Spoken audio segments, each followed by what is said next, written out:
You guys have no sense of humor. Oh no, why did they do him dirty like that? It's a video game, you don't have to make it this realistic. Hitman 3 VR Reloaded has just launched today as an exclusive Quest 3 title, and I must say I've had pretty high hopes for it. If you're new here, hi, I'm Tetiana from PCVR, and thanks to Meta and XR Games I managed to play this game early, and in this video I will be sharing my first impressions. Did it live up to the hype, and should you play it? Unlike the PCVR version of Hitman 3, which received a lot of criticism and mostly negative reviews on Steam, Hitman 3 VR Reloaded was rebuilt from the ground up for VR as an exclusive Quest 3 standalone title. The developers at XR Games, in collaboration with IO Interactive, redesigned the game with new features tailored for VR. This includes some really positive things like improved interactivity, dual-wielding weapons finally, and room scale improvements. Additionally, there is an overhauled user interface for Quest 3. So this version of Hitman 3 should go beyond just a simple VR port, and it was aiming to offer a more robust VR experience compared to its earlier versions on PCVR and PSVR. So what does it actually feel like to play this game on Quest 3? Well, the first major thing I've noticed compared to the flat screen version of this game is of course the graphical downgrade, which is to be expected. With 22 gigs of the game that you will need to install, most of it probably went into the levels and the expansive room that you'll be able to explore. The developers were able to transfer the scale of every level and make it as big as it is in the original flat screen game. And this probably came at the cost of graphics. It looks simplified, cartoonish, and the people look like mannequins or dolls, and the texture quality was quite low as well. I should mention though that this cartoonish visual look is intentional. It is due to the cell shading rendering technique used in this game. Cell shading technique gives 3D models a flat, cartoon-like appearance, and this style is supposed to mimic traditional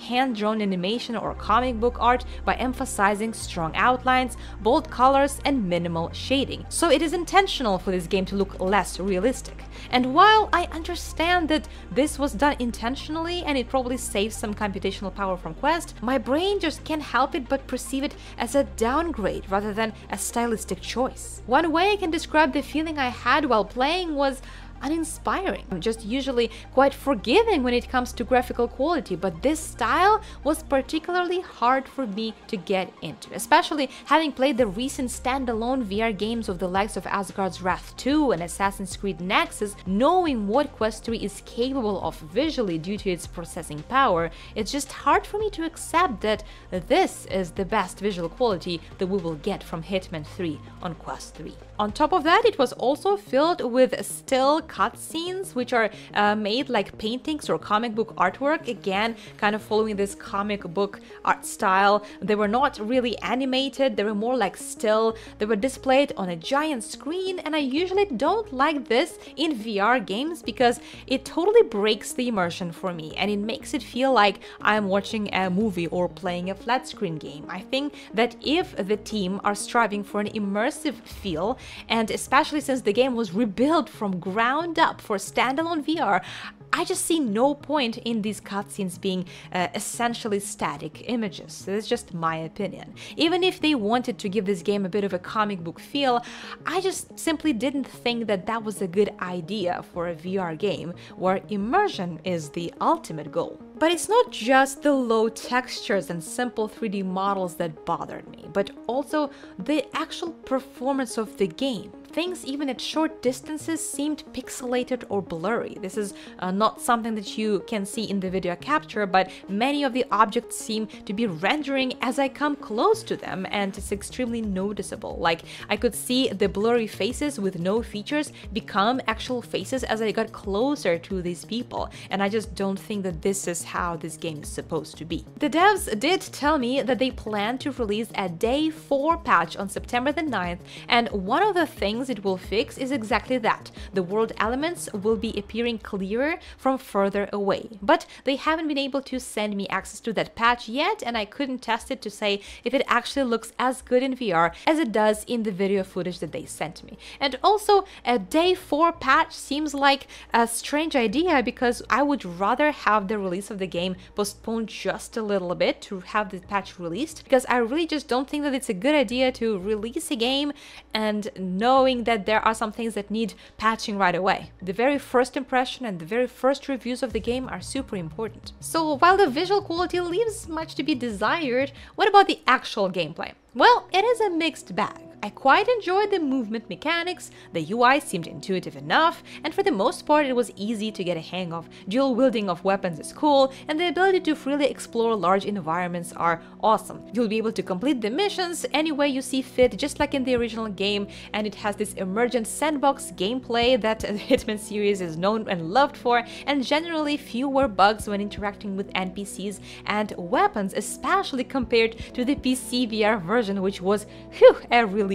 The sniper rifle is pretty cool to use too, and throwing objects is a lot of fun. It's not the hot mess that it used to be in PCVR. Either you're throwing coins to distract someone or objects to knock someone out, it works pretty well for me. And actually when you're throwing objects to knock someone off, it is ridiculously easy because of the auto aim. It just makes it so satisfying to throw something and know that you will succeed. But the things that I didn't quite enjoy though is still, even in a game built from ground up for VR, there were just too many interactions that are still completed with a single press of a button. Picking up an object, reloading guns, climbing over fences, and even climbing up the ladder. Heck, you can't even see your hands grabbing the ladder, you're just kind of sliding up. You should be able to do all this stuff physically in VR, especially in such a huge AAA franchise rebuilt from ground up for VR. It just makes the whole experience feel really dated. If the devs really expected to set a new standard for bringing AAA franchises to Quest, then it's the stuff like this that we should not be seeing in this kind of VR adaptations, and if we want to see more games brought into VR. Overuse of button inputs on controllers compared to actual physical gestures in VR was also a major disadvantage of the PCVR game port on Hitman 3, but at the very least on the Quest 3 they did fix character interactions, and I almost didn't notice any jankiness or weird NPC interactions or issues related to using weapons, with the exception of maybe this wire. It was a little bit hard for me to choke this guy, but it is still not free of bugs, as occasionally after I eliminated the NPC there would be this loading wheel that would spin for a long time before I'm able to interact with him, like drag him away or steal their clothes. Hey, come on. I need his clothes. Why is it still loading?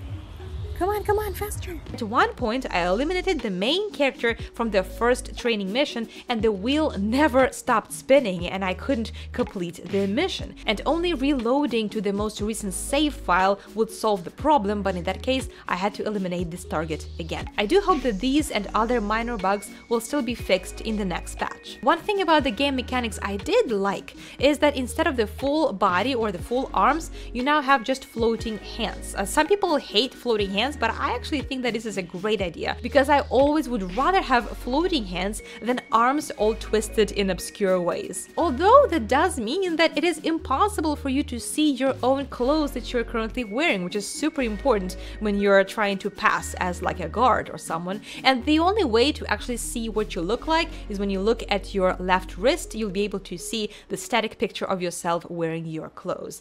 And another strange thing, I couldn't find the intel when the game directs me to click on the menu button to see the intel. I just don't see it there. I can't find it anywhere, and hopefully this also will be fixed. While the Hitman 3 Reloaded is definitely an improvement in gameplay compared to its PCVR port, and hello, you can play it on a standalone Quest, which is also awesome, I still don't think that it matches the level of a AAA title that we all wanted to see in VR, and that would not only attract newcomers to VR, but prove to them and to other developers that VR games is a viable source of entertainment, and it will not actually put people off playing VR games. Sure, it's still a great thing that a huge game fits on a standalone headset, but as of now, for me personally, there are just way too many compromises to be made. If you don't have any other console to play Hitman 3 on, then sure, it's definitely worth to give it a try. But I would definitely prefer playing a flat screen version still, at least until some of these bugs are fixed and maybe the game is somewhat more appealing visually. Let me know about your thoughts down below in the comments, and if you want to see a really god-tier VR games, then check out this list that I put together recently. All of the absolute best VR games of all times based on the god-tier criteria are listed here. I'll see you there.